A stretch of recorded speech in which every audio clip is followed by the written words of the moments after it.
Akbar.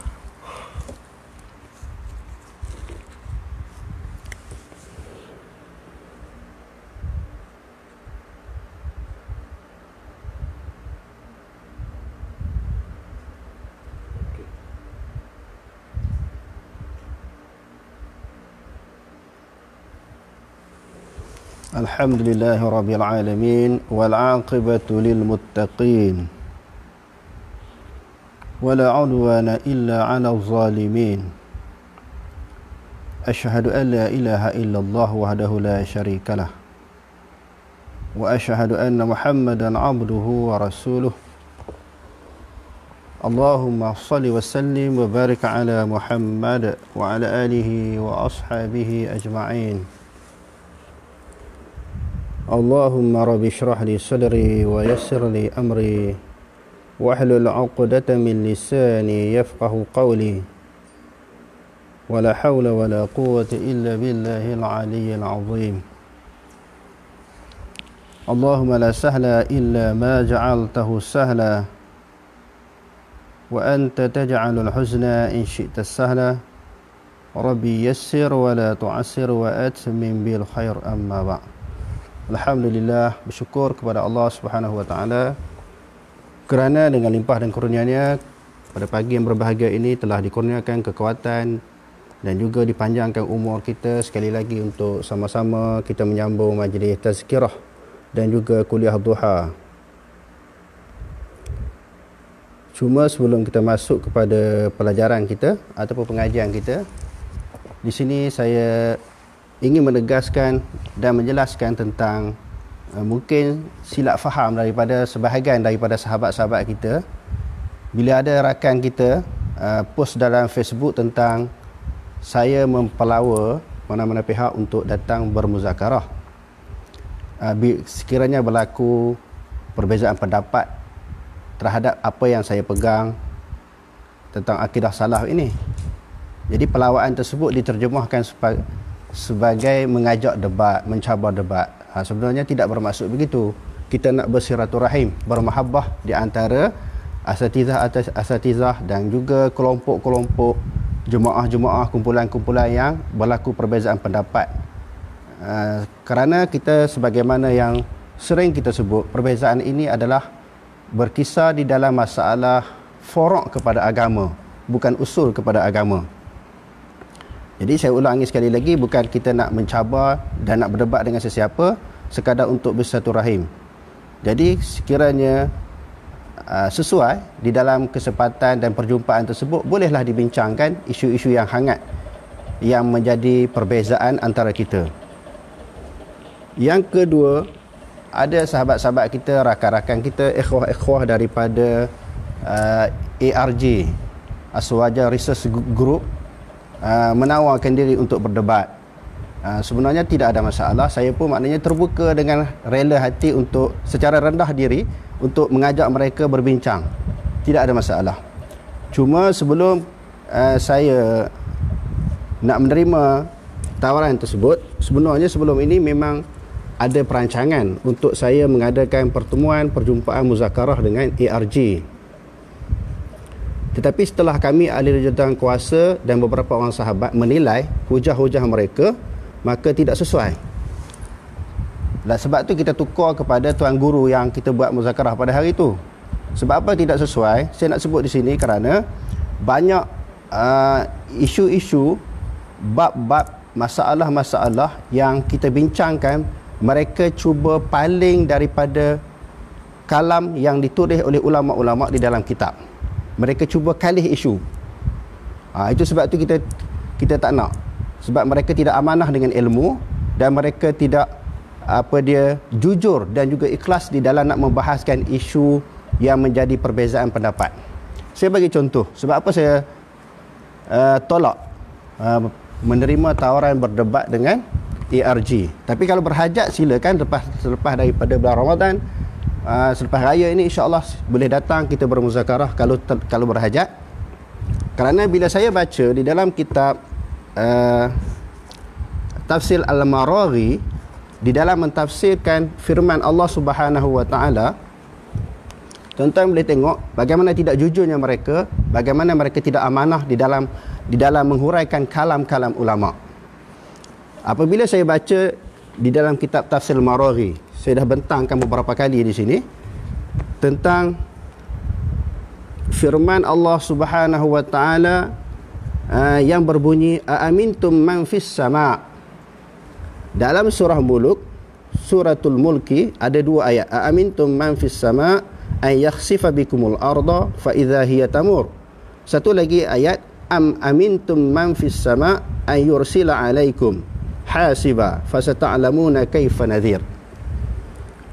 Bagaimana di dalam tafsir Maraghi ini mentafsirkan al-amnu diddul khawfi.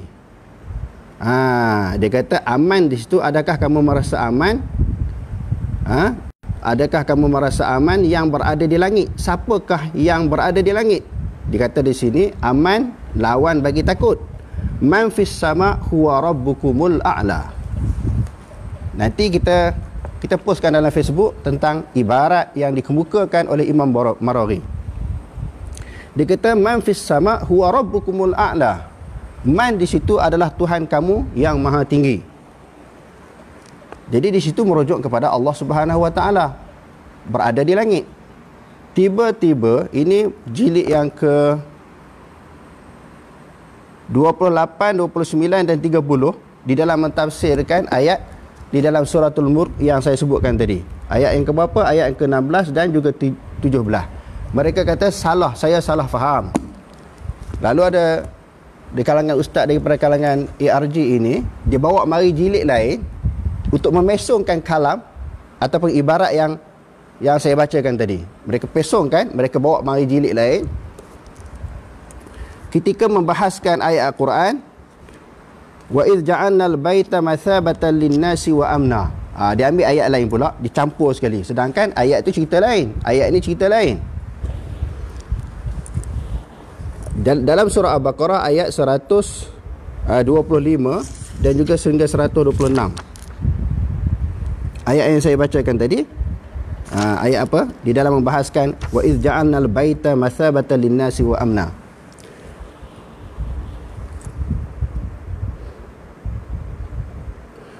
Wa fil ayati ima'un ila anna Ibrahima kana ma'muran huwa wa man ba'dahu bihadhihi al-ibadat. Daripada ayat ini adalah suatu isyarat kepada Nabi Ibrahim, dia diperintahkan dan generasi yang selepas daripadanya melakukan ibadat-ibadat. Walakin la dalila ala ma'rifati at-tariqi allati kanu yu'adduna biha. Tetapi tidak ada jalan bagaimana nak pergi melaksanakan ibadat tersebut. Allah Ta'ala suruh melakukan ibadat. Bagaimana tariqah, bagaimana jalan. Wasammahu Allahu baitahu li'annahu ja'alahu mu'abbadan li'ibadatihi as-sahihah. Jadi Allah Ta'ala jadikan Baitullah sebagai lambang untuk beribadat kepada Allah. Jadi bila orang pergi haji dan juga orang sembahyang menghadap ke Kaabah sebagai suatu lambang, suatu simbolik. Bukan Allah Ta'ala berada di Kaabah. Wa amara al-musallina bi an yatawajjahu fi ibadatihim ilaihi. Dan Allah Subhanahu wa taala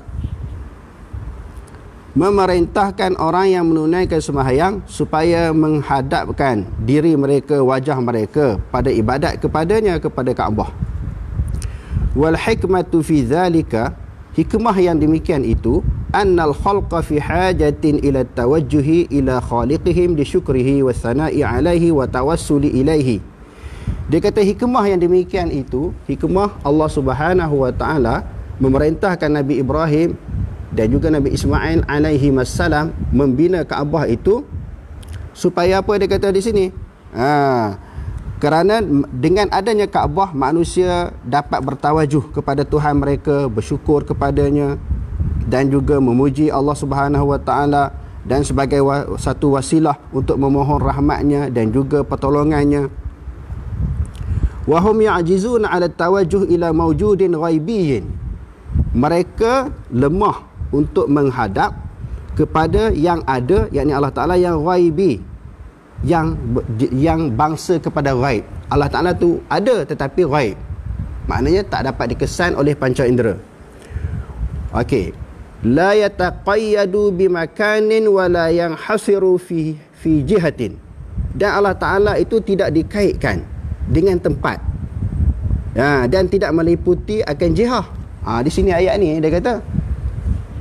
Sedangkan di sini mungkin pengarang kitab ini nak menceritakan pendirian dia. Tak ada kaitan dengan ayat aamintum man fis sama'. Dia cerita bab lain. Dia nak cerita kenapa didirikan Kaabah. Lalu dia salah faham di dalam mentafsirkan apa yang disebut oleh pengarang kitab Al-Maraghi. Lalu dia kata di sini, tengok jelas dia kata. Padahalnya di sini dia cerita ayat lain. Fa ayyana lahum makanan nasabahu ilaihi. Dia kata di sini fa ayyana lahum makanan nusibahu ilaihi ramzan ila anna dhatahu muqaddasah tahduruhu.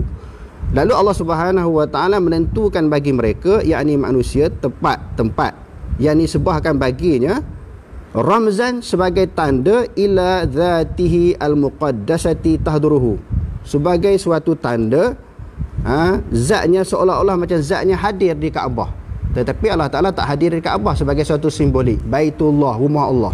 Macam kita kata masjid. Masjid juga rumah Allah Subhanahu wa taala. Bukan Allah Ta'ala duduk dalam masjid. Wal huduru haqiqiyu muhalun alaihi. Dan hadir secara hakiki, Allah Ta'ala hadir di Kaabah secara hakiki adalah suatu perkara yang mustahil. Itu sebagai simbolik sahaja, sebagai suatu kiasan. Fal muradu anna rahmatahul ilahiyatu tahduruhu. Yang dimaksudkan di sini rahmat Allah, rahmat ketuhanan hadir datang ke Kaabah. Wa min thamma kana tawajjuhu ila hadzal makani, daripada sini menghadap kepada tempat yakni Kaabah itu katawajjuhi ila tilka dzatil aliyati, seolah-olah macam kita menghadap kepada zat yang tinggi lah. Kita menghadap kepada zat yang tinggi. Zat yang tinggi itu Allah Subhanahu wa taala, seolah-olah Allah Taala berada di Kaabah. Law wajada al-'abdu ila dzalika sabilan. Kalau sekiranya hamba itu ada jalan pergi bertemu dengan Allah Taala, maka jalannya apa dia? Iaitu dengan menghadapkan diri ke Kaabah. Maknanya ini cerita tafsir ayat lain. Adapun yang Imam Maraghi tadi sebut tadi itu amintum man fis sama' huwa rabbukumul a'la. Jelas. Allah Taala yang dimaksudkan man di situ yang berada di langit adalah Allah Subhanahu wa taala. Adapun di dalam bab yang ni dia cerita bab lain, bab tentang perbahasan pembinaan Kaabah yang dibina oleh Nabi Ibrahim dan juga Nabi Ismail alaihissalam. Dan mungkin juga ini pegangan pengarang kitab tafsir Al-Maraghi. Kalau dia sekiranya dia berpegang kepada Allah Subhanahu wa taala tidak bertempat. Tetapi apa yang saya nak sebutkan di sini, bagaimana tafsiran dia terhadap ayat tadi, dia menerima pandangan bagi golongan yang mengatakan Allah Ta'ala berada di langit dengan amintum man fis sama', yakni huwa rabbukumul a'la, iaitu Tuhan kamu yang maha tinggi. Yang kedua, mereka putar belik lagi ketika saya membahaskan tafsir Ruhul Ma'ani. Ayat yang sama, amintum man fis sama', adakah kamu merasa aman daripada yang berada di langit? Amintum man fis sama'. Lalu di dalam tafsir Ruhul Ma'ani, Alamah Al-Lusi juga menyebut wa huwallahu azza wa jalla kama dhahaba ilaihi ghairu wahidin.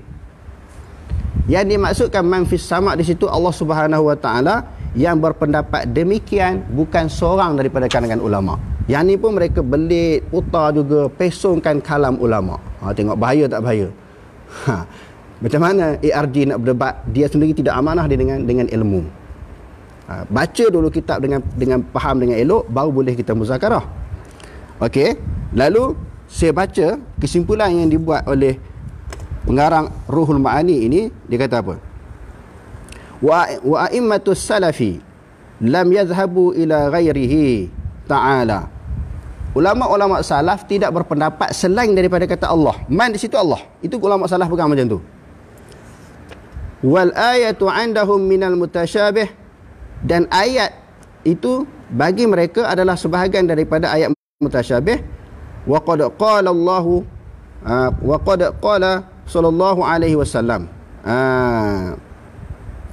Lalu dia kata di sini Nabi SAW pun sebut tentang bahawa Allah Subhanahu wa taala berada di atas langit. Wa aminu minal mutasyabih, dan mereka beriman tentang ayat mutasyabih.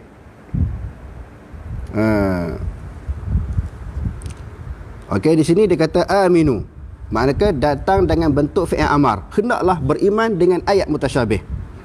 Walam yaqul, dan mereka tidak berkata awwaluhu ataupun awwiluhu, takwilah olehmu.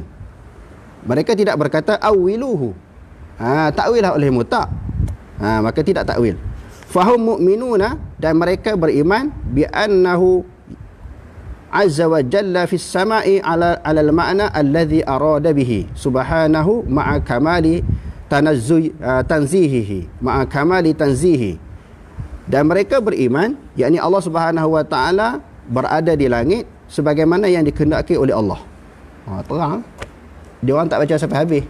Ibarat yang dikemukakan oleh Allamah Alusi di dalam kitab Ruhul Ma'ani. Wa hadithul jariyati min aqwa adillati lahum fil hadzal babi. Cuma Allamah Alusi kata hadis jariyah itu paling kuat. Hadis jariyah itu paling kuat nak disabitkan Allah Ta'ala berada di langit. Sebenarnya banyak lagi dalil-dalil, bukan hadis ni paling kuat. Banyak lagi dalil-dalil yang telah kita bentangkan tentang Allah Subhanahu wa taala berada di langit. Tetapi Allamah Alusi kata hadis jariyah tu paling kuat. Wa ta'wiluhu bima awwala bihil khalafu khurujun an dairatil insafi 'inda ulil albab. Dia kata takwil yang dikemukakan oleh ulama-ulama khalaf, wa ta'wiluhu bima awwala bihil khalafu khurujun an dairatil insafi 'inda ulil albab. Takwil tentang ayat mutasyabihat yang kita bacakan tadi, yang dilakukan oleh golongan khalaf adalah terkeluar daripada keadilan, terkeluar daripada keadilan dan juga kebenaran. Itu Allamah Alusi sebut macam tu. Bagi siapa? Bagi orang yang mempunyai akal, inda ulil albab. Wa fi Fathil Bari, lalu dia menakarkan pula pendapat Ibnu Hajar Al-Asqalani di dalam Fathul Bari, li Hafiz Ibnu Hajar asnadahu lil-Lalakai, dan Ibnu Hajar mensandarkan kepada Lalakai daripada Muhammad bin Hasan Asy-Syaibani. Qala ittafaqal fuqaha'u kulluhum, telah bersepakat oleh ulama-ulama fiqh keseluruhannya, minal masyriqi ilal maghribi, daripada timur dan barat, alal imani bil qur'ani wal ahadithi, tentang beriman kepada Quran dan juga hadis, allati ja'at bihi siqatu, iaitu yang telah datang dengannya oleh orang-orang yang siqah. Maknanya kena beriman kepada Allah, kepada Quran dan hadis-hadis yang sahih yang dibawa oleh perawi-perawi yang siqah, an Rasulillah sallallahu alaihi wasallam, daripada Rasulullah sallallahu alaihi wasallam, fi sifati Rabbi, tentang sifat Allah Subhanahu wa taala, min ghairi tashbihin wala tafsirin, dengan ketiadaan tashbih dan juga tafsir. Lalu banyaklah huraian yang lebih lanjut yang dikemukakan oleh pengarang kitab Ruhul Ma'ani. Jadi secara ringkas, sebab tu saya tidak menerima. Tapi kalau berhajat daripada kalangan sahabat-sahabat kita, ikhwah kita daripada ARD, saya maknanya rendah hati untuk menerima mereka untuk bermuzakarah. Kalau sekiranya pegangan yang mengatakan Allah Subhanahu wa taala ni di atas aras itu salah, bukan kata ARD sahaja, mana-mana pihak, mana-mana individu, mana-mana golongan kita tawarkan untuk bermuzakarah, bukan berdebat. Cuma yang jadi panas semalam tu digunakan istilah debat. Macam saya ni mencabar orang lah. Bukan berdebat, kita bermuzakarah, berbincang. Sebenarnya kalau kita insya-Allah, kalau selalu berjumpa, bersua muka, perkara ni akan jadi reda. Jadi yang jadi panas ni duduk jauh-jauh. Kita pakai tembok dalam WhatsApp, dalam Facebook dan sebagainya, maka ini bukan suatu penyelesaian. Jadi kita bentangkan ini untuk meredakan keadaan yang berlaku, krisis perbezaan pendapat ini, supaya dapat diredakan. Okey, kita masuk kepada pelajaran kita, pengajian kita ataupun tajuk yang berikutnya. Faslun, iaitu fasal yang ke-48.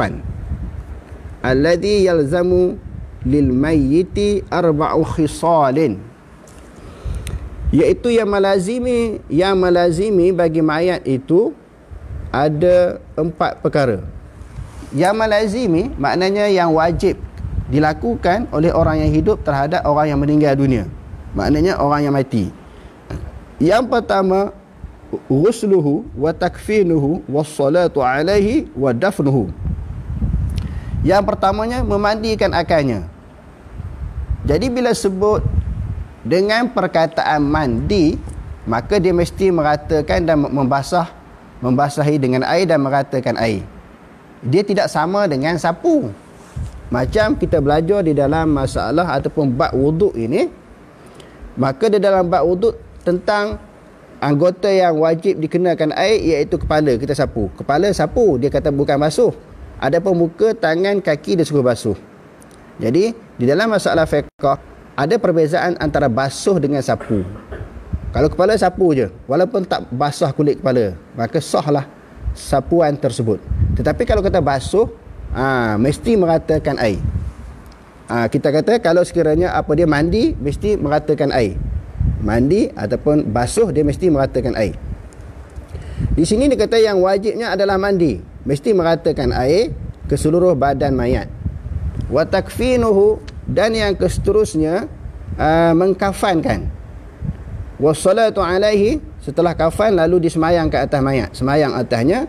Dan setelah menunaikan sembahyang, wa dafnuhu, lalu dikebumikan mayat yang telah meninggal dunia setelah dikafankan tadi. Setelah dikafankan, dimandikan, dikafankan dan disemayangkan. Faslun, fasal yang berikutnya iaitu fasal yang ke-49, aqallul ghusli, maknanya sekurang-kurang mandi, ta'mimul badanihi bil ma', meratakan air seluruh badan. Ratakan air sekali padan, macam mandi wajib. Meratakan air seluruh badan, sekali pun padan. Sekali padan, bukan mesti diikuti beberapa kali. Sama ada mandi wajib ataupun mandi jenazah ini padan kita basuh dengan sekali basuhan. Yang seterusnya dia kata wa akmaluhu an yaghsila sawataini. Tetapi yang sempurnanya, yang baiknya, kita basuh 2 kemaluannya. Ini sekiranya ada najis. Maknanya kemaluan sawataini, maknanya bahagian depan dan juga belakang, kubur dan juga dubur. Wa an yuzilal qadar min anfihi, dan juga menghilangkan kekotoran yang ada kepada hidung mayat. Menghilangkan kekotoran yang ada kepada hidung mayat. Wa an yuwaddi'ahu, dan juga diwudukkan akan mayat. Dalam mazhab Syafi'i ini disuruh wuduk kepada mayat itu setelah dimandikan.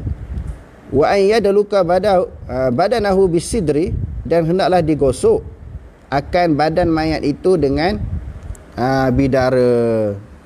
Maknanya dengan daun bidara. Sebab apa? Di atas tujuan dan maksud untuk menghilangkan bau-bauan yang ada kepada mayat. Kerana bila seseorang itu meninggal dunia, ketika nak menghembuskan nafas yang terakhir itu, dia rasa sakit. Jadi bila rasa sakit ni, dia akan terkeluar najis dia, sama ada daripada kuburnya ataupun duburnya. Sebab itu diperintahkan supaya basuh. Kerana seseorang yang berhadapan dengan saat kematian ni, dia rasa sakit. Sebab itu ada doa yang diajar kepada kita, Allahumma hawwin alaina fis sakaratil maut. Ya Allah Tuhan kami, permudahkanlah kami bila berada di dalam sakaratul maut. Jadi orang yang berada dalam sakaratul maut ni memang dia sakit, menderita sehingga terkeluar najis dia. Sebab itu ketika kita mandi, perlu kita basuhkan, bersihkan 2 anggota yang disebutkan tadi, kubur dan juga dubur. Dan juga diikuti dengan daun bidara untuk menghilangkan bau busuk yang ada kepada mayat. Tetapi kalau tidak ada daun bidara ini, boleh diganti dengan sabun, kerana menepati maksud ataupun mencapai makna dia. Maknanya apa? Maksud dia apa? Untuk menghilangkan bauan. Wa an yasubbal ma'a, dan hendaklah menuang akan air alaihi thalathan, maka 3 kali. Maka setelah diratakan air itu, dibersihkan, dihilangkan najis. Tadi 1, lepas tu 2, 3. Maknanya itu lebih baik. Tetapi paling kurangnya sekali pun dah cukup. Tetapi sempurna 3 kali. Yang seterusnya, faslun, fasa yang ke-50, aqallul kafani, sekurang-kurang kafan. Thawbun ya'ummuhu, maknanya suatu helai kain yang dapat menutupi seluruh anggota mayat. Sehelai kain yang dapat menutupi seluruh anggota mayat. Wa akmaluhu lirrajuli thalathu lafaif. Dia kata di sini yang paling sempurna bagi lelaki 3 helai kain. Walil mar'ati qamisun wa khimarun wa izarun lafafatani. Adapun bagi perempuan dia kata sehelai baju, telekung dan kain 2 lapis. Kalau tak bubuh baju pun tak apa, telekung pun tak apa. Yang pentingnya lapisan. Kalau perempuan ni 5 kali lapisan kain, 5 kali balut. Lelaki 3 lapisan, perempuan 5 kali. Itu yang sempurna. Okey, yang seterusnya faslun yang ke-51. Arkanus salatil janazah. Rukun-rukun sembahyang jenazah ini sab'atun, dia ada 7 perkara. Al-awwalu niyah. Al-awwalu an-niyah. Yang pertama niat. Memanglah kerana sembahyang jenazah adalah merupakan sebahagian daripada ibadat dan dia juga sebahagian daripada jenis sembahyang, maka kena niat. Al-thani arba'u takbiratin. Yang kedua 4 kali takbir. Yang ketiga al-qiyamu 'alal qadir, berdiri bagi orang yang mampu. Jadi yang mampu dia wajib berdirilah. Ar-rabi' qira'atul Fatihah. Yang keempat membaca Fatihah. Al-khamis as-salatu 'alan nabi sallallahu alaihi wasallam. Yang kelima selawat kepada Nabi sallallahu alaihi wasallam. Ba'da thaniyah, dia kata ba'da thaniyah, dan maknanya selepas takbir yang apa? Yang pertama tadi baca Fatihah, lepas tu selawat. Maknanya selepas takbir yang kedua. Yang berikutnya doa lil mayit, doa bagi mayat. Dan juga yang keempatnya, takbir yang keempat, dia kata apa dia? Doa juga. Lepas tu salam. Maknanya mula-mula kita takbir kan, yang pertama kita baca Fatihah, lepas tu selawat kepada Nabi. Selawat tu tak mana yang wajib, sampai sekat mana Allahumma salli ala Muhammad wa ala ali Muhammad padanah. Kalau kamu solaita sampai indakah ibnu majid, maknanya lebih elok lah. Allahumma salli ala Muhammad pun kira dah sah dah. Wa ala ali Muhammad lagi baik. Kalau tang doa pula sampai kat mana yang paling ringkas? Allahumma ighfir lahu warhamhu, padan. Kalau bagi lelaki. Kalau bagi perempuan, Allahumma ighfir laha warhamha, cukup. Tetapi kalau kita hafal panjang lagi baiklah. Yang keempat, Allahumma la tahrimna ajrahu wa la taftinna ba'dahu, padan. Waghfir lana wa lahu wa li ikhwanina allazina sabaku, sampai habis itu lagi baik. Jadi maknanya untuk kita mengetahui dan juga mempelajari tentang sembahyang jenazah ini, boleh kita bagi kursus 2 minit 3 minit dah cukup, dah boleh faham. Contohnya takbir yang pertama tadi, takbir yang pertama kena baca Fatihah, jadi semua orang ingat Fatihah. Takbir yang kedua kena baca apa? Kena baca selawat, semua orang ingat selawat sebab kita duduk sembahyang hari-hari. Takbir yang keempat kena baca doa, Allahumma ighfir lahu warhamhu. Seminit pun boleh ingat, tak sampai seminit, setengah minit pun, 1 saat pun boleh ingat. Allahumma ighfir laha warhamha, cukup. Kalau nak sambung lagi sampai habis tu lebih baiklah. Sebaik-baiknya kita hafal lah sampai habis doa-doa tu. Ini bagi adik-adik, anak-anak, kanak-kanak kecil yang baru nak belajar sembahyang jenazah, kita bagi yang ringkas-ringkas, kita bagi yang pendek-pendek. Allahumma la tahrimna ajrahu wa la taftinna ba'dahu, maknanya selepas takbir yang keempat, maka sahlah sembahyang dia. Maknanya itu seringkas-ringkas kaifiat ataupun cara apa dia tadi, menunaikan sembahyang jenazah. Yang berikutnya faslun, fasal yang ke-52, aqalud dafni, sekurang-kurang mengemumikan jenazah. Hufratun taktumur raihatah, maknanya galian, kita menggali lubang itu yang dapat menyembunyikan, menghilangkan bau. Sebab badan kita ini setelah kita jadi jenazah, Bila kita mati, lama lepas 3 hari dia sehari pun dia membengkak, 2 hari 3 hari dia makin membengkak, dia pecah, dia hancur, dia berulat tubuh badan kita ni bila dikebumikan di dalam tanah. Jadi untuk menghilangkan bau, sekurang-kurangnya kedalaman lubang yang kita gali itu dapat menghilangkan bau. Berapa kaki? 2 kaki ke? 3 kaki ke? Maknanya ikut kebiasaan berapa dalam dia tu dapat menghilangkan bau. Kalau kita kata sekaki tu masih boleh berbau lagi, mungkin 2 kaki, mungkin 3 kaki. Mengikut keadaan. Mengikut keadaan. Dan juga dapat tahrisuhu minas sibai, dapat menjaga, menghalang daripada binatang buas. Pertamanya, sekurang-kurang kedalaman kubur yang nak digali menanamkan mayat dapat menghilangkan bau dan dapat mengelakkan daripada dibongkar oleh binatang-binatang yang buas. Sebab binatang-binatang yang buas ini, bila dia bau bangkai, bau sesuatu yang busuk, dia akan gali. Jadi sebab tu kena tanam dalam. Wa akmaluhu qamatun wa bastatun. Maknanya yang paling sempurna dia kata di sini iaitu seperdirian. Maknanya tinggi ya, seperdirian ni tinggi orang. Mungkin 4 kaki ke, mungkin 4 kaki ke 5 kaki ke, maknanya dalam. Ini untuk mengelakkan bau. Ini sempurna, yang paling sempurna. Tetapi sekurang-kurangnya tadi dia kata menghilangkan bau dan dapat memelihara daripada digali oleh binatang buas. Yang paling sempurnanya dalam. Macam sebab tu di dalam negara kita tak sebagaimana negara-negara luar. Di negara kita dia buat dalam. Di negara luar ni dia tidak begitu dalam. Sebab bila berlaku 4 musim ini, ada musim panas, musim sejuk dan sebagainya, mayat tu mudah reput dan mudah menghilangkan bau. Jadi tempat kita ni ditanam dengan kadar yang dalam. Wa yud'u khaddahu 'ala turab. Maka dibaringkan, diletakkan pipi mayat di atas tanah. Tanam dalam keadaan mengiring. Wa yajibu tawjihuhu ila al-qiblah, dan wajib menghadapkan mayat itu ke arah kiblat. Ini cara kita mengebumikan jenazah. Meletakkan mayat di atas tanah, pipi dia itu, dan menghalanya ke arah kiblat. Yang berikutnya, faslun, fasal yang ke-53, yumbashul mayyitu li arba'i khisalin.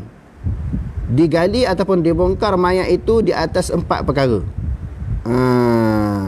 Maka hukum asal, bila kita mengebumikan mayat ataupun jenazah, haram kita kembali, kita bongkar balik, kita gali balik. Gali kubur ni hukum dia haram. Itu asal hukum fiqh macam tu. Sebab bila kita gali balik untuk kita ambil mayat, maka hilang penghormatan kepada mayat. Sebagai menghormati mayat, kita tak boleh mempermainkan jenazah dia. Sekejap tanam, sekejap gali, sekejap tanam, gali, tak boleh. Melainkan ada beberapa perkara disebut di sini, ada 4 perkara. Yang pertamanya, lil ghusli idza lam yataghayyar. Yang kedua, kita boleh gali balik mayat yang telah dikebumikan untuk mandi. Maksudnya tadi mungkin terlupa mandi. Orang yang meninggal dunia tiba-tiba terus dikafankan tanpa dimandikan, dikafankan, disemayangkan, tak mandi. Teringat, terlupa mandi. Kok jadi macam tu. Tapi biasanya tak berlaku macam tu. Sebelum semayang orang mandi dulu.